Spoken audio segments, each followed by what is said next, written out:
I've been looking for a fragrance base for a reed diffuser that I wanted to make at home, and I found this one by Loren Oils, and it's been working really great. So it's completely unscented, which I actually prefer because it doesn't mess with whatever fragrance oil you're using. What I've been doing is mixing this with my fragrance oil at about 70 to 80% base and then 20 to 30% oil. It blends really easily. I just pour them together, give it a little swirl, and that's it.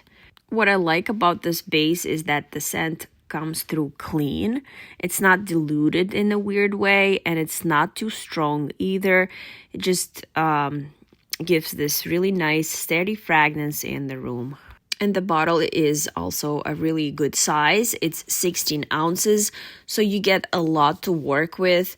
You can make quite a few diffusers with it, so it definitely lasts a long time. Overall, if you're making your own reed diffusers at home, this is definitely a really solid base. Check it out.